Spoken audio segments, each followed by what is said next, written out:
திரைத்துறைன்னு நீங்கள் எடுத்தீங்கன்னா அங்கே கருத்து சுதந்திரம் நிறைய இருக்குது. எல்லா இதுலேயுமே நமக்கு கருத்து சுதந்திரம் இருக்குது. நம்ம வந்து யாரை வேணாலும் விமர்சனம் பண்ணால் என்ன வேணாலும் பண்ணலாம். அதில் சினிமாவில் யார் வேணாலும் படம் எடுக்கலாம், யார் வேணாலும் வந்து எந்த கதையை வேணாலும் நீங்கள் எடுக்கலாம். தங்கலான் படத்துக்குடைய விமர்சனம் வந்து ப்ளூ சட்டை மாறன் என்ன கொடுத்திருந்தாரு, தங்கலான் தொங்கலாம் அப்படின்னு சொல்லி கொடுத்தாரு. திரையில பார்த்துட்டு வெளியே வந்தவங்களும் திரை படத்தை பார்த்துட்டு வெளியே வந்தவங்களும் நிறைய பேர் இதே மாதிரியான நெகட்டிவ் கமெண்ட்ஸ் நிறைய போட்டாங்க. பட்டியலிட சமுதாயத்தை மக்களுடைய பிரச்சனைகளை பேசுனீங்கன்னா தப்பு இல்லை. கடந்த கால விஷயத்தை வரலாறு நான் சொல்ல போறேங்கிற போர்வையில் மறுபடியும் இந்து சமுதாயத்தில் ஜாதி இருக்கு, ஜாதி ஏற்றத்தாழ்வு இருக்கு, நசிக்கிட்டான் பிசிக்கிட்டான் இப்படி நீங்க படத்தை எடுக்கிறீங்க. அதுலயும் ஒருபடி மேல போய் பட்டியலின சமுதாய ஜாதியை வந்து சமுதாயத்தை சேர்ந்த பறைய சமுதாயம் இந்த மாதிரிப்பட்ட சமுதாயத்தை வந்து மற்ற சாதியில இருந்து பிரிச்சு கொண்டு போறீங்க. மற்ற ஜாதி எல்லாத்தையும் நீங்க வில்லனா சித்தரிக்கு கட்டமைக்கிறீங்க தொடர்ந்து. அப்புறம் எல்லாம் கட்டமைச்சு விட்டு மற்ற சமுதாயம் இல்லாம எப்படிங்க இந்த படம் வெற்றி பெறும்? அப்புறம் ஹச் ராஜாவை வில்லனா காட்டினீங்க படத்தில், ரஜினி படத்தில் ஹச் ராஜாவை வில்லனா. எவ்வளோ வன்மம் இது! ஹச் ராஜாவுக்கும் சினிமாவுக்கும் என்ன சம்பந்தம்? இல்லை ஹச் ராஜா எங்கேயாவது பிராமண சமுதாயங்கிறத காணிச்சிட்டு எங்கேயாவது போய் மற்ற சமுதாயத்தெல்லாம் இழிவுபடுத்தினாரா, ஏதாவது பண்ணினாரா? ஆனால் படத்தில் தைரியமாக வச்சிங்கல்ல. ஒட்டுமொத்தமாக ரெண்டு பேருக்கும் சேர்த்து ஒரு கேள்வி கேட்குறேன். மாரி செல்வராஜ் பள்ளர் சமுதாயத்தை சேர்ந்தவர், பா ரஞ்சித் வந்து பறையர் சமுதாயத்தை சேர்ந்தவர். முதல் நீங்கள் ரெண்டு பேரும் பொண்ணு கொடுத்து பொண்ணு எடுங்க. அதுக்கு பிறகு நம்ம இதை பற்றி சமுதாயத்தில் ஏற்றத்தாழ்வு சமூக நீதியை பற்றி பேசணும்னா ரொம்ப நல்லா இருக்கும். பறையர் சமுதாயத்தை சேர்ந்த பா ரஞ்சித் அவர் பொண்ணை கொடுக்கட்டும், இவருக்கு மாரி செல்வராஜ் குடும்பத்துக்கு கொடுக்கட்டும். ஏன்னா அந்த குடும்பத்திலேருந்து நீங்கள் ஒரு பொண்ணை எடுங்க, இல்லை ஒரு பையனுக்கு கட்டி கொடுங்க, உங்கள் குடும்பத்திலேருந்து ஒரு பொண்ணை கட்டி கொடுங்க, சமத்துவத்தை முதல் சரி பண்ணுங்க. அதுக்கு பிறகு மற்ற சமுதாயத்துக்கு கூட பொண்ணு எடுக்கிறத பற்றி நம்ம யோசிக்கலாம். ஐஎன்டி தமிழ் நேயர்களுக்கு வணக்கம். என்ற நேர்காணலில் நம்மோடு இணைந்திருப்பவர் திரைத்துறை சார்ந்த திரு சின்னப்பா கணேசன் அவர்கள். வணக்கம் சார். வணக்கம் வணக்கம் வணக்கம் சார். சமீபத்தில் சினிமா துறையை சார்ந்த நபர்கள் மீது திருப்பூர் சுப்பிரமணியன் அவர்கள் வந்து ஒரு குற்றச்சாட்டு வச்சிருந்தாரு சார். சினிமாவில் வந்துட்டு ஜாதி அரசியல்ன்றது அதிகமாக இருக்குது அப்படின்னு சொல்லி யாரை சொல்லியிருக்காரு, எதற்காக சார் அந்த மாதிரி? ஆமாம், அவர் சொன்னது எனக்கு 100% இல்லை உடன்பாடு தான். ஆனால் வந்து திரைத்துறைன்னு நீங்கள் எடுத்தீங்கன்னா அங்கே கருத்து சுதந்திரம் நிறைய இருக்குது. எல்லா இதுலேயுமே நமக்கு கருத்து சுதந்திரம் இருக்குது. நம்ம வந்து யாரை வேணாலும் விமர்சனம் பண்ணால் என்ன வேணாலும் பண்ணலாம். அதில் சினிமாவில் யார் வேணாலும் படம் எடுக்கலாம், யார் வேணாலும் வந்து எந்த கதையை வேணாலும் நீங்கள் எடுக்கலாம். இருந்தாலும் சமீபத்தில் பார்த்தீங்க அப்படின்னா நான் வந்து பா ரஞ்சித்தினுடைய 2வது படம் இருக்குது பார்த்தீங்களா, அட்டகத்தி முதல் படம், 2வது படம் மெட்ராஸ். அந்த மெட்ராஸ் இதெல்லாம் வரும்போது வந்து நமக்கு வந்து அது வரைக்கும் நம்ம வந்து அவர் என்ன ஜாதி அப்படிலாம் நம்ம யோசித்ததும் கிடையாது. எந்த டைரக்டரையும் ஜாதி ரீதியாக நம்ம யோசித்ததே கிடையாது. ஆனால் அதுக்கு பின்னாடி அவர் வரும்போது எடுத்த படங்களினுடைய மூலமாக நமக்கு என்ன புரிதல் வந்துட்டுன்னா, இவர் வந்து குறிப்பிட்ட இந்த ஜாதி பட்டியலின ஜாதி சமுதாயத்தை சேர்ந்தவர் அப்படின்னா உடனே மற்ற இதெல்லாம் அப்போ கேஎஸ் ரவிக்குமார் என்ன ஜாதி, அப்போ ஹரி என்ன ஜாதி, அப்புறம் வந்து சங்கரப்பன் என்ன ஜாதி, இப்படி ஒவ்வொரு டைரக்டரையும் வெற்றி பெற்ற பாலச்சந்தர் என்ன ஜாதி, பாரதி ராஜா என்ன ஜாதின்னு சொல்லி ஜாதி ரீதியாக ஒவ்வொருத்தரையும் பார்க்கறதுக்கு தூண்டிட்டு இது ஒரு தவறான ஒரு இதை தான் முன்னெடுத்துட்டு போச்சுது, எடுத்துகிட்டு வந்துட்டு இருக்கு. இது வரைக்கும் இது அப்படியே ஆக்கிவிட்டாங்க. இப்போ இவர் திருப்பூர் சுப்பிரமணியம் அவர்கள் சொன்ன பாயிண்ட் வந்து எனக்கு 100% உடன்பாடு உள்ளது. ஏற்கனவே சொல்லிட்டேன். ஏன் அப்படி நான் சொல்கிறேன் அப்படின்னா, சமீபத்தில் வந்த படங்களையும் பாருங்கள். 2 படங்கள் முக்கியமான படங்கள். ஒன்று தங்கலான், இன்னொன்று வந்து வாழை. தங்கலான் படத்துக்குடைய விமர்சனம் வந்து ப்ளூ சட்டை மாறன் என்ன கொடுத்துருந்தாரு, தங்கலான் தொங்கலாம் அப்படின்னு சொல்லி கொடுத்தாரு. திரையில் பார்த்துட்டு வெளியே வந்தவங்களும் திரை படத்தை பார்த்துட்டு வெளியே வந்தவங்களும் நிறைய பேர் இதே மாதிரியான நெகட்டிவ் கமெண்ட்ஸ் நிறைய போட்டாங்க. ஆனால் தமிழ் சினிமா விமர்சனம் பண்ணுற பத்திரிகைகள் எல்லாத்துலேயும் பார்த்தீங்கன்னா ஆகா ஓஹோ பிரமாதம்னு சொன்னாங்க. திருப்பூர் சுப்பிரமணியம் அவர்கள், ஆனால் தேட்டரில் இந்த படம் ஓடலை. திருப்பூர் சுப்பிரமணியம் அவர்கள் சொன்னதில் அந்த பாயிண்ட்டை நீங்கள் பார்த்தீங்க அப்படின்னா இதில் ஒரு விஷயத்தை நீங்கள் பார்த்துருப்பீங்க. எப்படின்னா, அதாவது வந்து பட்டியலின குறிப்பாக பறையர் சமுதாயத்தை சார்ந்தவங்க, இல்லை பட்டியலின சமுதாயத்தை சார்ந்தவங்கன்னு வச்சுருங்க, அவங்க வந்து நிலக்கிழார்களாகவே இருந்தாங்க, அவங்களுடைய நிலத்தை தான் மத ஜாதிகாரம் பிடிங்கிட்டேன் அப்படிங்கிற மாதிரி ஒரு கான்செப்டில் அந்த இது வரும். தங்க வயலை எடுத்து கொண்டு போன கதை அது. ஆனால் அதுக்கு கூடவே இந்த மாதிரிப்பட்ட விஷயத்தை தான் அதில் திணிச்சு வச்சுருப்பாங்க. அதில் வந்து இது ஒருவேளை சரியாக உண்மையாக இருக்கும்னு நீங்கள் வச்சுடுங்களா.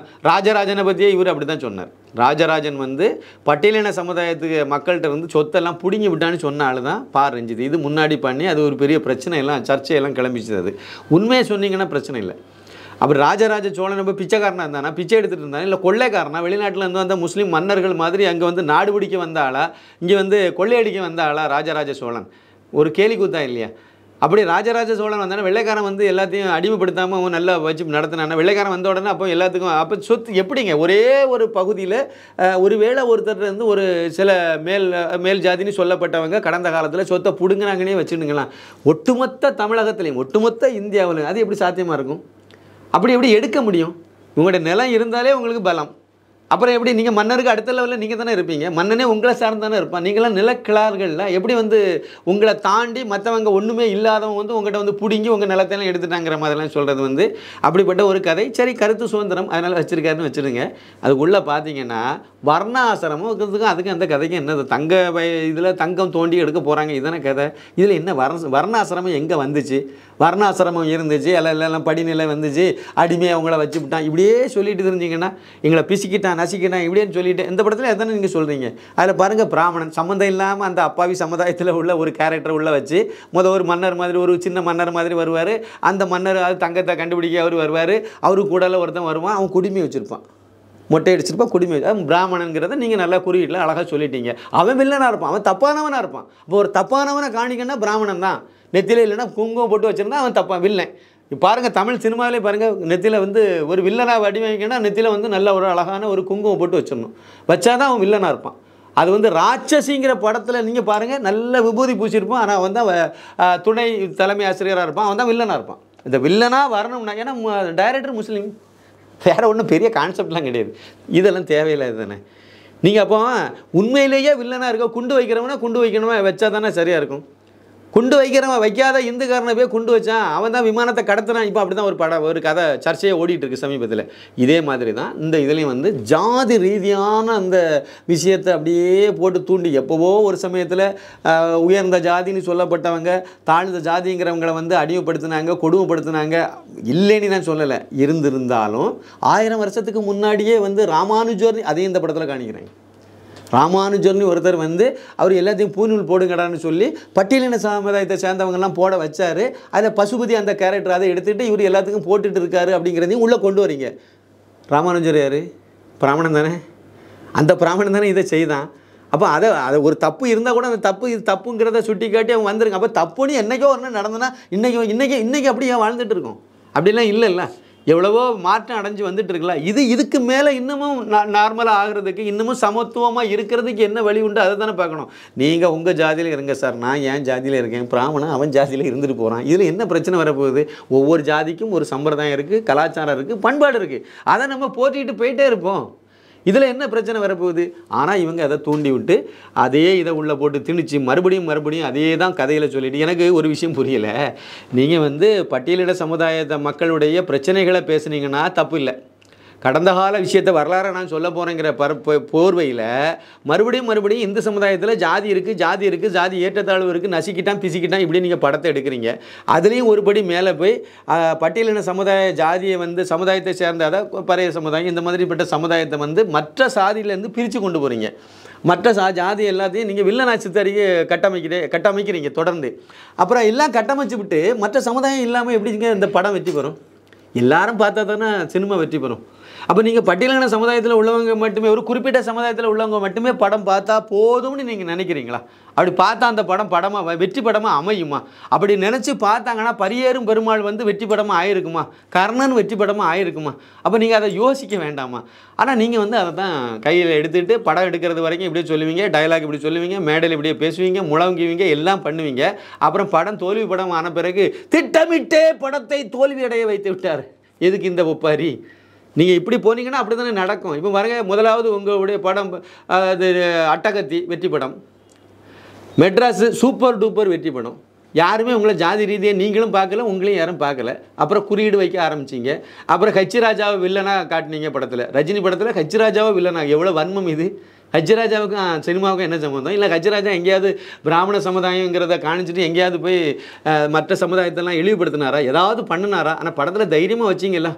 குறியீடு அப்படியே கொண்டு போய் திணிச்சிங்களா? இதெல்லாம் பண்ணும்போது அப்புறம் ஒவ்வொரு சமுதாயத்தையும் நீங்களே பகையை உருவாக்கிட்டு நீங்களே அதை எல்லாம் கட்டமைச்சு கொண்டு வந்துட்டீங்க. கடைசியில் படம் ஓடலைன்னு சொல்லும்போது மட்டும் நீங்கள் இதை பண்ணுறீங்க. அடுத்து ரெண்டாவது இன்னொரு படம், சமீபத்தில் வந்த இன்னொரு படம், இன்னும் தேட்டரில் ஓடிட்டு இருக்க படம் வாழை, திருட்டுக்கதை. உண்மையான விஷயம் வந்து, அதாவது சோ தர்மன்கிற ஒரு பெரிய ஒரு எழுத்தாளர், சாகித்ய அகாடமி விருது வாங்கின ஒரு பெரிய எழுத்தாளர். அந்த எழுத்தாளர் 10 வருஷத்துக்கு முன்னாடி வாழையடின்னு எழுதின ஒரு சிறுகதையில் உள்ள அவ்வளோ விஷயத்தையும் எடுத்து படத்தில் அப்படியே வச்சுக்கிட்டு கொஞ்சம் கூட வெக்கம், மானம், சூடு, சோரணை எதுவுமே இல்லாமல் நான் அந்த கதையை படிக்கலைன்னு ஒருத்தர் ட்வீட் பண்ணிவிட்டு ரொம்ப அசால்ட்டாக அதை தட்டி விட்டுட்டு போகிறேன்னா அவர் தான் வந்து டைரக்டர், அந்த வாழை படத்துக்கு டைரக்டர். விளங்குமா? மாரி செல்வராஜ் எப்படி இருக்கு பாருங்கள். திருட்டுனது மட்டும் இல்லை, முறையாக நீங்கள் அவர்கிட்ட அனுமதி வாங்கியிருக்கணும். அது என் வாழ்க்கையில் நடந்ததுன்னு ஒரு கதை மட்டும் சொல்லிகிட்டே இருந்தீங்க. என் வாழ்க்கையில் நடந்ததுன்னு சொன்னீங்க. உங்கள் வாழ்க்கையில் நடக்கலை. அந்த காலகட்டத்தில் நீங்கள் சின்னவனாக இருக்கும்போது அந்த சம்பவம் நடந்துச்சு.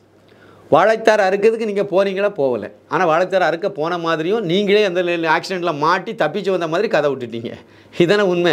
ஆனால் இதில் வந்து ஒரிஜினலில் நடந்த இதை அடிப்படையாக வச்சு ஒரு ரிசர்ச் பண்ணி இதில் வந்து இந்த பள்ளிக்கூடத்தில் படிக்கிற மாணவர்கள் எல்லாம் எப்படி வந்து வாழைத்தார், அதாவது வாழை வெட்டக்கூடிய இடத்துக்கு இந்த வறுமையின் காரணமாக கூட்டிகிட்டு போகிறாங்க, சனி நேரில் அவங்க கூட எப்படியெல்லாம் கொண்டு போகிறாங்கிற விஷயங்கள் எல்லாம் தர்மன்னு சொன்ன விஷயம். அதை எடுத்து நீங்கள் அப்படியே பயன்படுத்துறது மட்டும் இல்லாமல் அவரை இன்னும் ஒரு படி மேலே போய் ஒரு எழுத்தாளர், நீங்கள் வேறு ஒரு எழுத்தாளங்கிற இதையும் வெளியே சொல்கிறீங்க.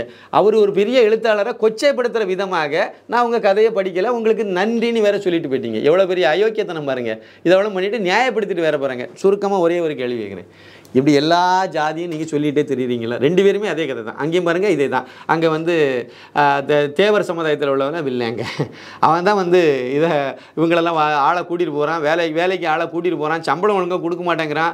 அப்புறம் வந்து லோடு இதுக்கு மேலே ஒரிஜினலாக நடந்த சம்பவம் தான் அது. 20 பேர் மரணம் அடைந்தது. இதெல்லாமே உண்மை தான். ஸ்ரீவைகுண்டம் பக்கத்தில் நடந்த கதை தான். ஆனால் அது வந்து நடந்தது எப்படின்னா, வேலைக்கு ஆளை கூட்டிகிட்டு போனாங்க, அதுக்கு தனியாக ஒரு லாரியை இதை வச்சு கூட்டிகிட்டு போகிறாங்க. அங்கே வேலை முடிஞ்ச உடனே அந்த நைட்டு அங்கேருந்து திருப்பி கூட்டி கொண்டு வீட்டில் விட்டுறாங்க, ஊரில் கொண்டு விட்டுறாங்க. இது டெய்லி நடக்குது. ஒரு நாள் அந்த லாரி வந்து அவங்களுக்கு வர முடியாமல் போகுது, அனுப்ப முடியாமல் போகுது.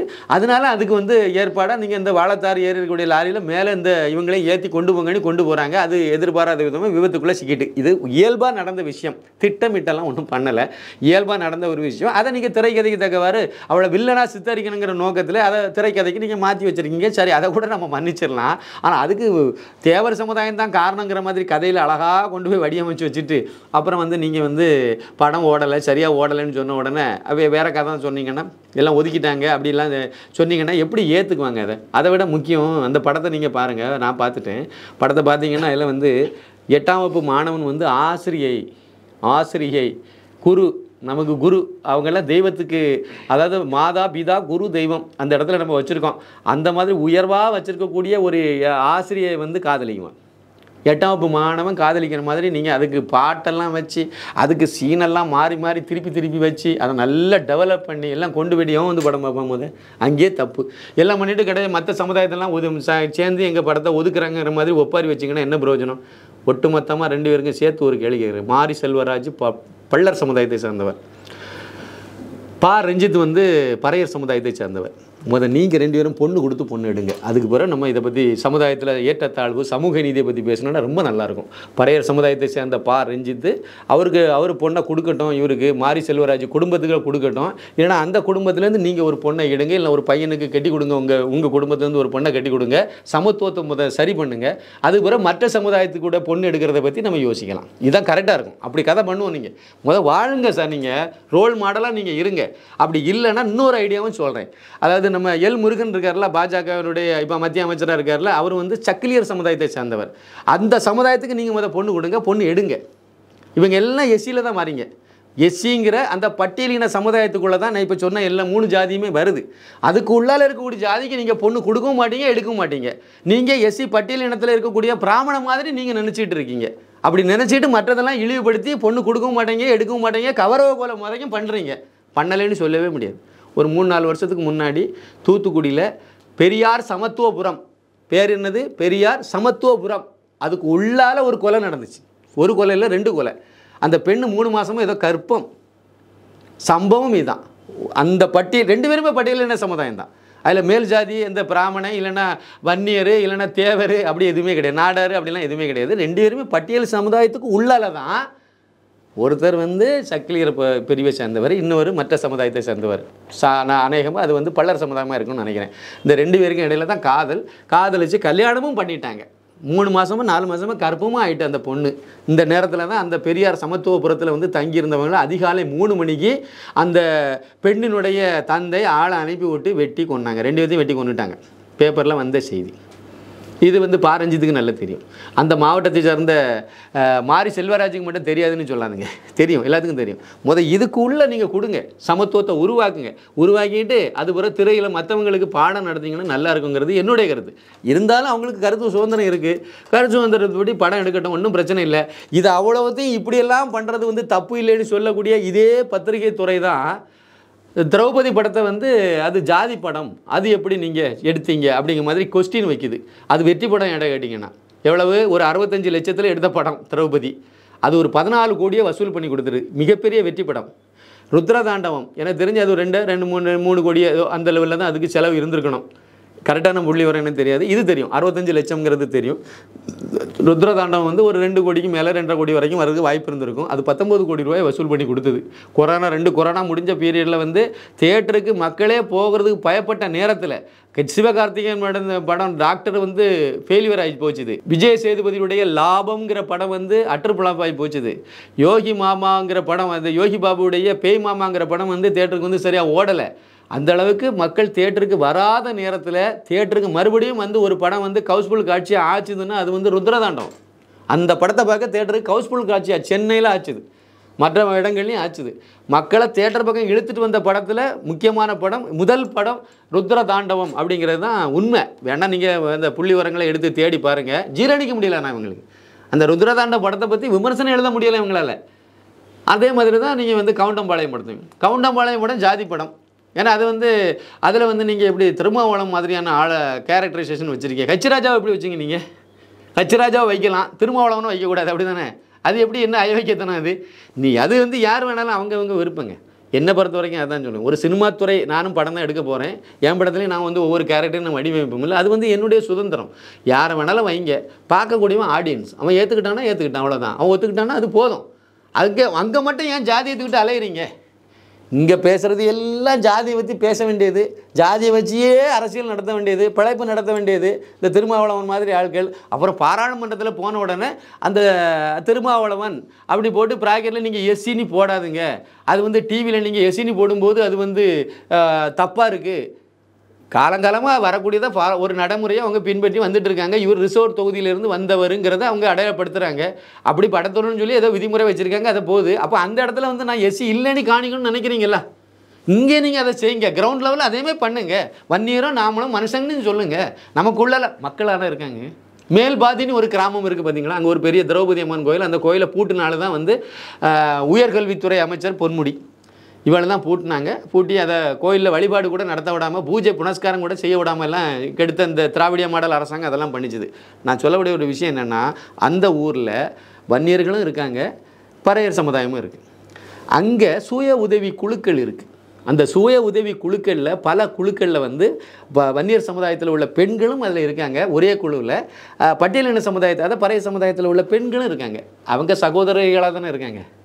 கூலி வேலை தான், 2 பேருமே விவசாய கூலி தொழிலில் ஈடுபட்டிருக்காங்க. வன்னியர் சமுதாயத்தில் உள்ள பெண்களும் ஈடுபடுறாங்க, ஆண்களும் ஈடுபடுறாங்க. பறையர் சமுதாயத்தில் உள்ள ஆண்களும் பெண்களும் விவசாய கூலி தொழில் வேலை செய்கிறாங்க. அவங்க வேலைக்கு ஒன்றா தானே சார் போகிறாங்க. அப்போ கிரவுண்டு கரெக்டாக தானே இருக்குது. அவன் நேர்மையாக தானே இருக்கான். அவன் கல்யாணத்துக்கு அவன் ஜாதி சம்மந்தப்பட்ட இதில் பொண்ணு எடுத்துக்குவான், கொடுத்துக்குவான். இவன் கல்யாணத்துக்கு இவங்க ஜாதி சம்மந்தப்பட்ட இடத்துல பொண்ணு கொடுக்குறாங்க, எடுக்கிறாங்க. நல்லா தானே போயிட்டு இருக்காங்க. அவங்களுக்குள்ள எந்த மோதலும் முட்டலும் ஒன்றும் இல்லைல்ல. நீங்கள் ஏன் அங்கே கொண்டு ஜாதியை திணிச்சிங்கன்னு கேட்குறேன். திருமாவளவன் கட்சி நிர்வாகிகளெல்லாம் அங்கே போய் தானே நம்மெல்லாம் யார் தெரியுமான்னு சொல்லிட்டு தூண்டுனீங்க. அந்த ஒரு சம்பவத்தை நான் சொன்னேன். தமிழ்நாட்டில் பல இடங்களில் எதுவுமே நடக்குது. அதை விடுங்க, விட்டுட்டு நீங்கள் முன்னாடி வந்து தமிழ் குடி தாங்கின்னு ஒரு பட்டத்தை டாக்டர் ராமதாஸு கொடுத்தது யாருன்னு நினைக்கிறீங்க? திருமாவளவன். ஒரே மேடையில் நீங்கள் 2 பேரும் வந்தீங்களா?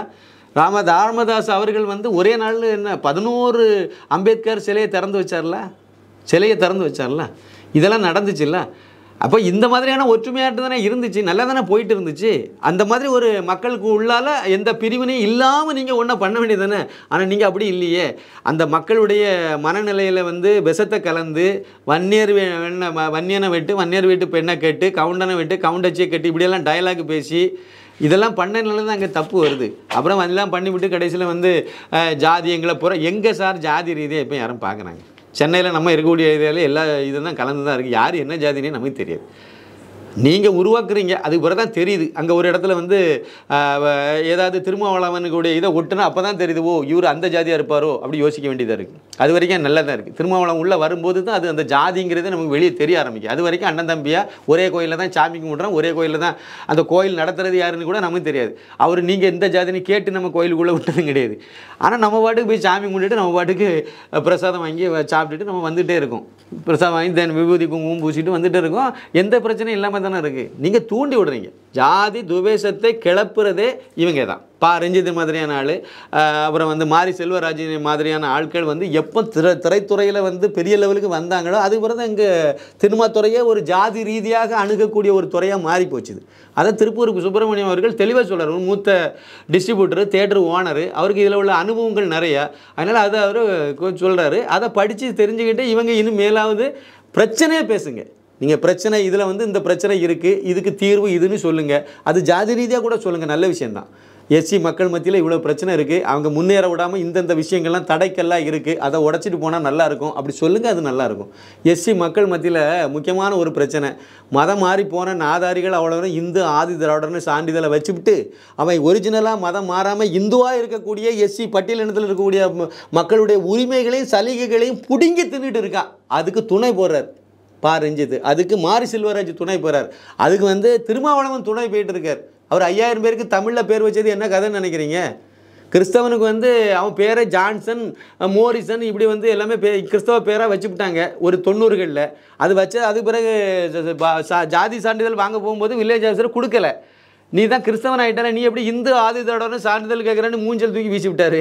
இது தமிழ்நாடு முழுக்க இது பிரச்சனையாச்சுது. அப்போ இனிமேல் என்ன பண்ணணும்? ஜான்சன்கிற பேரை மாற்றணும். உடனே கெசட்டில் மாற்றணும். அதுக்கு என்ன தமிழ் பேர் வைக்கிறங்கிற பேரில் அன்பழகன், அதிவழகன், மதியழகன் இப்படி எந்த பேரையும் மாற்றினாங்க. அப்பனுக்கே பேர் மாற்றினார்ல திருமாவளவன்.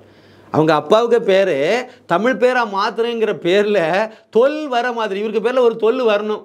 ஜோசியம் சொல்லிவிட்டான், நியூமராலஜி படி உனக்கு தொல் வந்தால் தான் விளங்குவேன்னு சொல்லிட்டான். அதனால் வச்சார். அப்படி தானே, அதுதானே உண்மை. சரி, அது இருக்கட்டும். வச்சார்ல, அப்படி வச்சு எல்லாம் பண்ணார்ல. இப்போ நான் என்ன கேட்குறேன், உங்கள் கட்சியில் வந்து துணைத் தலைவராக யார்? ஆளூர் ஷானாவாஸ்.